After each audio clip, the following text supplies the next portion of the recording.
हरे कृष्णा कृष्ण कृष्ण हरे हरे, हरे राम राम राम हरे हरे। मित्रों, आप सभी को प्रणाम। जय श्री कृष्णा। आइए सुनते हैं श्री कृष्णा जी क्या कहते हैं। जिस व्यक्ति को हारने और जीतने से कोई प्रभाव नहीं पड़ता, वो व्यक्ति दूसरों की जीत में भी खुशियां मनाते हैं।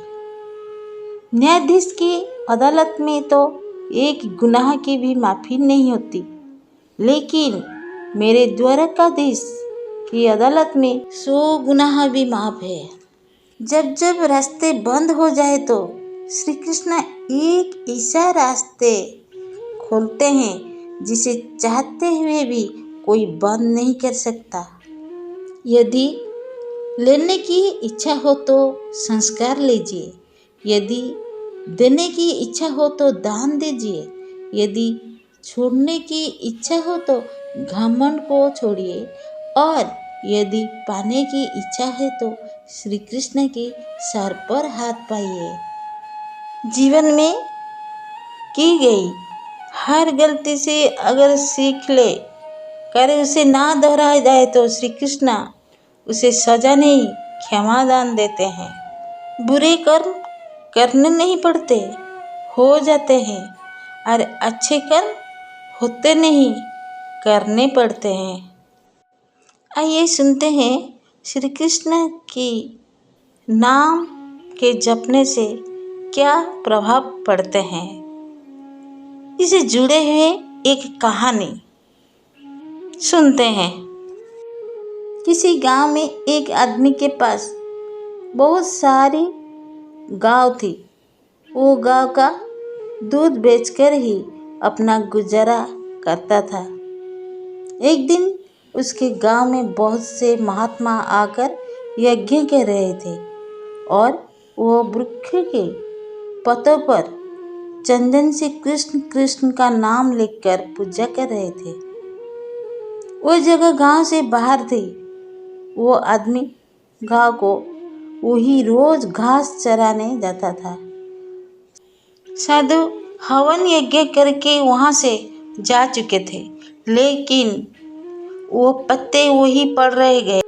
तभी पास चरती गाय में से एक गाय ने वो कृष्ण नाम रूपी पत्तों को खा लिया। जब आदमी सभी गाय को लेकर घर लेकर गया तो सभी गाय अपने बाड़े में जाकर हम्मा हम्मा करने लगी, लेकिन वो गाय जिसने कृष्ण नाम का अपने अंदर ले लिया था, वो हम्मा हम्मा की जगह कृष्ण कृष्ण करने लगी, क्योंकि उसके अंदर कृष्ण निवास करने लगे। उसका मैं यानी अहम तो अपने आप ही दूर हो जाता है। जब सब गाय इसके कृष्ण कृष्ण कहते सुनती है तो वो कहती, ये क्या कह रही है? अपनी भाषा छोड़कर यह क्या बोल जा रही है? हम्बा हम्बा बोल रही है। तो वो कहती, कृष्ण नाम रूपी पता मेरे अंदर चला गया, मेरा तो मैं भी चला गया। सभी गाय उसके अपनी भाषा में बहुत कुछ समझाती, परंतु वो टस से मस ना हुई और कृष्ण कृष्ण रटती रही। सभी गाय ने यह निर्णय किया कि उसको अपनी टोली से बाहर ही कर देते हैं। ये सब उसको सींग और धक्के मारकर बाड़े से बाहर निकाल देती हैं। सुबह जब मालिक आता है तो उसको बाड़े से बाहर दिखता है तो उसको पकड़कर फिर अंदर कर देता है, परंतु गाय उसके फिर सींग मारकर बाहर कर देती है। मालिक को कुछ समझ नहीं आता, यह सब इसकी दुश्मन क्यों हो गई। मालिक सोचता है कि जरूर उसको कोई बीमारी होगी, जो सब गाय उसको अपने पास भी आने नहीं दे रही। तो वो सोचता है कि यह ना है कि एक गाय के कारण सभी बीमार पड़ जाए। यह रात को उस गाय को जंगल में छोड़ देता है। सुबह जब जंगल में अकेली खड़ी गाय को एक व्यक्ति जो कि चोर होता है दिखता है तो वह उस गाय को लेकर जल्दी से भाग जाता है और दूर गांव जाकर उसे किसी एक किसान को बेच देता है। किसान जो कि बहुत हो भोला भाला होता है, उसको कोई फर्क नहीं पड़ता कि गाय में हम्बा कर रही या कृष्ण कृष्ण।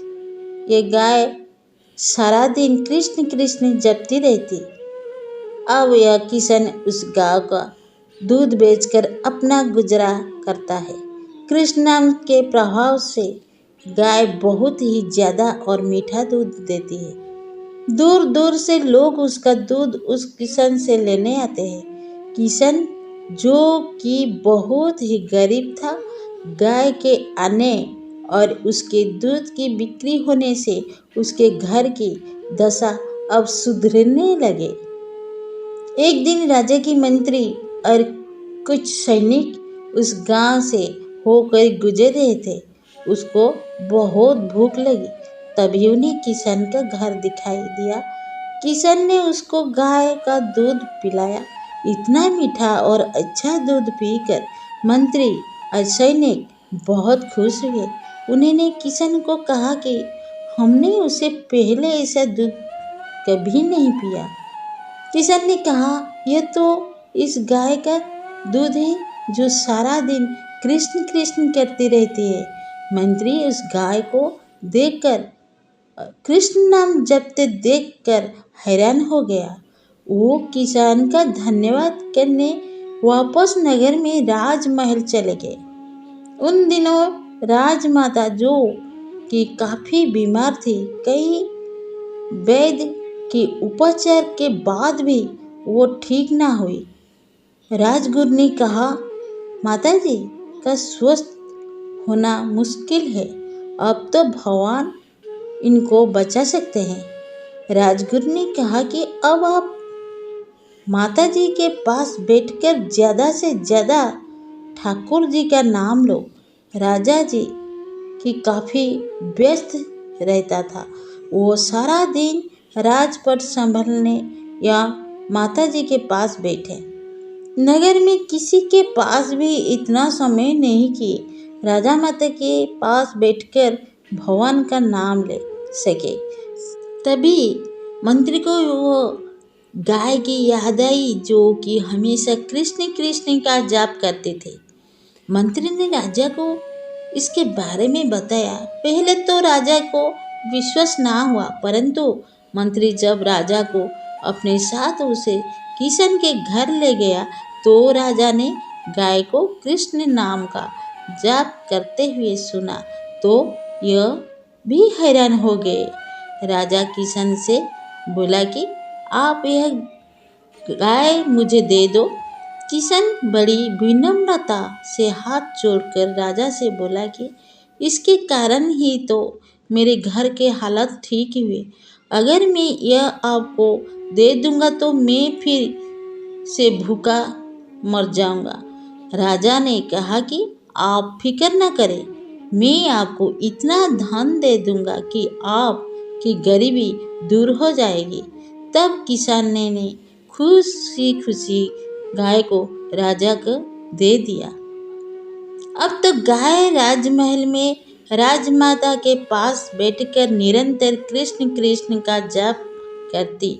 कृष्ण नाम के कानों में पड़ने से और गाय का मीठा और स्वच्छ दूध पीने से राजा माता की सेहत में सुधार होने लगा और धीरे धीरे वो बिल्कुल ठीक हो गई। अब तो गाय राजा महल में राजा के पास ही रहने लगी। उसकी संगत से पूरा राजमहल कृष्ण कृष्ण का जाप करने लगा। अब पूरे राजमहल और पूरे नगर में कृष्ण रूपी महल हो गया। एक गाय जो कि एक पशु है, कृष्ण नाम के प्रभाव से जो सीधे राजमहल में पहुंच गई और उसकी हम्बा हम्बा यानी अहम खत्म हो गया तो क्या हम इंसान निरंतर कृष्ण नाम जप करने से अहम भाव पार नहीं हो जाएंगे? हरे कृष्ण कृष्ण कृष्ण हरे हरे, हरे राम राम राम हरे हरे। श्री कृष्णमय चिंतन का आनंद लीजिए। जय श्री कृष्ण।